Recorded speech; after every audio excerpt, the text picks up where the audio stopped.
The general election is in full swing, and Joe Biden and Donald Trump are already exchanging insults through various annoying political television advertisements.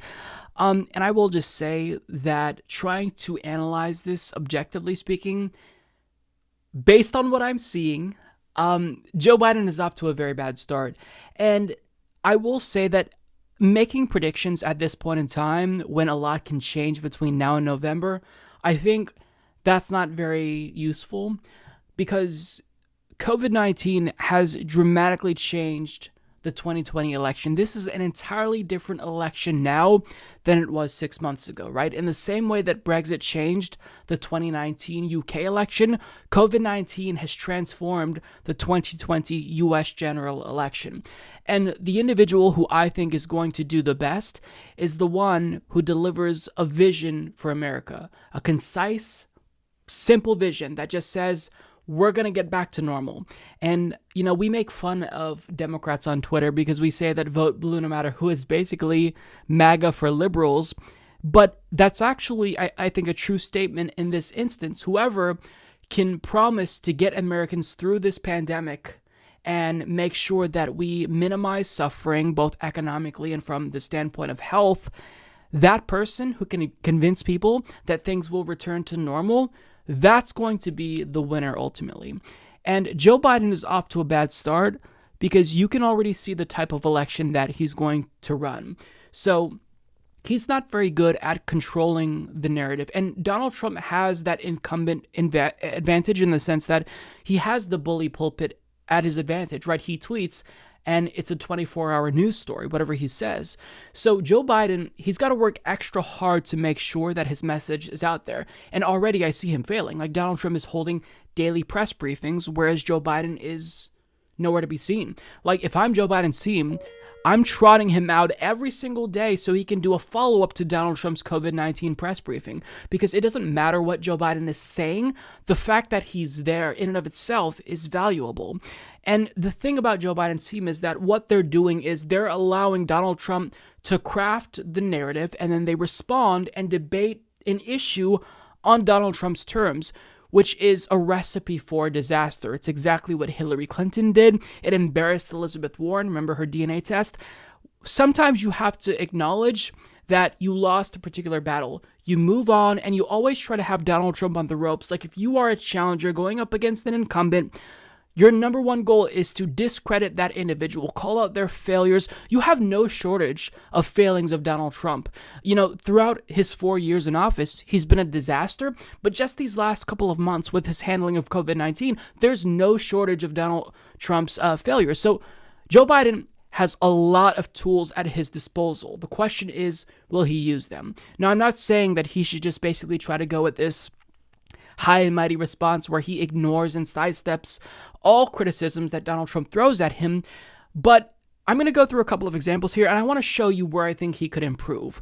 So the first thing that we all knew Republicans would hit Joe Biden on was his obvious cognitive decline. Tucker Carlson talked about this, I think, the day of or day after Bernie Sanders dropped out. And Donald Trump just tweeted out this joke ad. And things like this are going to be very, very effective. Take a look. Oh, not another commercial. The kid used to come up and reach in the pool and rub my leg down so it was trained, and then watch the hair come back up again. They'd look at it. So I learned about roaches. I learned about kids jumping on my lap. And I love kids jumping on my lap. So that is very effective. It's effective because it's true, and it shows that Joe Biden is very obviously in cognitive decline. But on top of that, people see this as, oh, Donald Trump is just like you and I. We joke about people. We poke fun at our friends once in a while. So Donald Trump is just kind of doing the same thing, albeit, to Joe Biden, his opponent. So this is funny. He's just like you and I. So, if you're Joe Biden, I don't want to suggest that if I'm on his team, we'd be responding to every single attack. But if you have a president, just go after your number one vulnerability, and everyone's going to talk about this now for a week. The news is going to report on this. What do?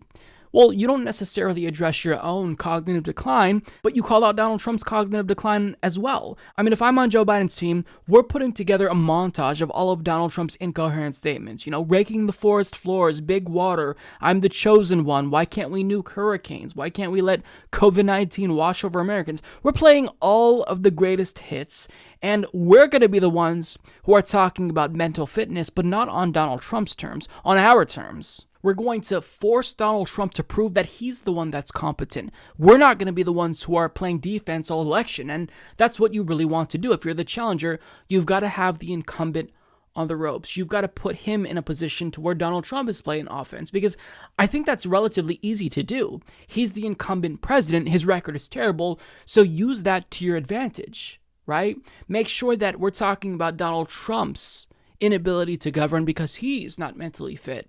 Don't let him make this about you. But that's just one example, and I don't know what the response, to be fair, will be to this, and I get that this is basically the Spider-Man pointing at Spider-Man meme in action, but if you want to win, you can't allow this to be the narrative. You got to prove, okay, you know what? Sure, I'm in cognitive decline. You don't have to say that, but so is Donald Trump. No, you. Make that your strategy with regard to this issue. But let me show you why I think Joe Biden's team just doesn't have the correct strategy. So Donald Trump put out an attack ad against him and COVID-19 and China. And I'm going to tell you what I think the response should be, followed with Joe Biden's actual response, which I think is not very persuasive. Ready to go? This is a crisis. This is no time for Donald Trump's record of hysterical xenophobia. Biden's son inked a $1 billion deal with a subsidiary of the Bank of China. China is going to eat our lunch? Come on, man. They're not bad folks. Since the outbreak, the Communist Party has been mobilizing overseas organizations to buy local supplies and send them to China. It is in our self-interest that China continue to prosper. What a beautiful history we wrote together. Banning all travel will not stop it. The president is right. The travel restriction on China, as every public health official we've talked to said, bought the country time. That was a very smart move right there. Hysterical xenophobia. Xenophobia. I complimented him on dealing with China. I'm not going nuts. Okay, so if I'm working for Joe Biden and I actually want to win, not convinced all Democrats want to win, but if I do want to win, what do I do? Because that's a very effective political ad. He, hit Joe Biden for Hunter Biden's corruption. He played the clip of Dr. Fauci praising him, who is a very trusted figure in American politics right now. So what do you do in this instance? Because that's an ad that, while I don't necessarily think it's going to broaden Donald Trump's coalition, Donald Trump doesn't necessarily have to win over more voters. Republicans win if turnout on the other side is low. So the thing that Joe Biden has to do in response to this is he can't just be reactive, he has to be proactive. Now, what do I mean by that? So obviously, we attack Donald Trump back. We hit him for his numerous failings. We call out the fact that he asked his own advisors why we can't just let COVID-19 wash over Americans, which would kill them. We call out the fact that he failed to take action. I think that's important. But you have to make the attack and then you move on quickly. You tell people exactly what you're going to do very simply to get their lives back to what it was before COVID-19. Basically, every other issue has been brushed aside. Healthcare, education. People right now are most affected by COVID-19. And whoever is going to win this election, I think, will be able to prove that they're better off post-pandemic with that individual. So if I'm Joe Biden, I'm saying these are all of Donald Trump's failings, but here's where we're going to turn things around. I'm going to make sure that you're protected from COVID-19, but on top of that, we're going to protect you economically speaking. So I gave Nancy Pelosi legislation that I want her to pass in the House, and if you deliver me a Democratic Senate, if you deliver us the White House on day number 1, I'm signing that into law. And here's what that includes: extended universal basic income of $2,000 every single month for the duration of this pandemic. On top of that, what we're going to do is extend unemployment benefits. We're going to expand our social safety net. We're going to spend in the economy, and we know that a lot of these jobs that are lost currently, they're not coming back.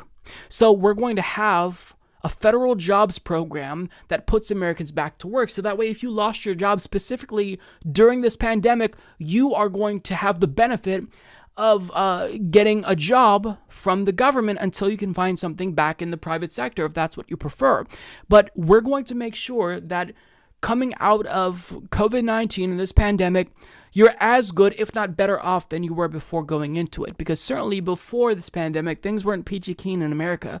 But I'm going to make sure that we don't do worse off. Like, that's the message. You simplify that as much as you can, wrap it in a nice little package, and you make Americans know that you're the person who is going to save them from this pandemic. And again, looking back to the 2019 election in the UK, part of the reason why Jeremy Corbyn lost to Boris Johnson is because Boris Johnson's message was simple: get Brexit done. That's what people wanted.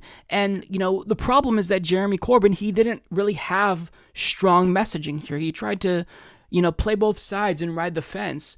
And I think that if you have a type of get us through COVID-19 message or back to normal message, even if that's literally what you want it to be, that can be really effective because people right now want relief and they're not getting that. So that's what I would have done, right? Really focus on what we're going to do for people, not worry too much about the attacks that Donald Trump lobbed against you. But instead, Joe Biden didn't do that. He responded to Donald Trump's attacks and he tried to outflank Trump from the right rather than actually trying to just propose at least the centrist vision. I'm not even going to say left-leaning, but at least the centrist vision of what we can do to get us back to normal. I mean, any ad related to COVID that's political has to focus on getting us back to normal, getting us out of this.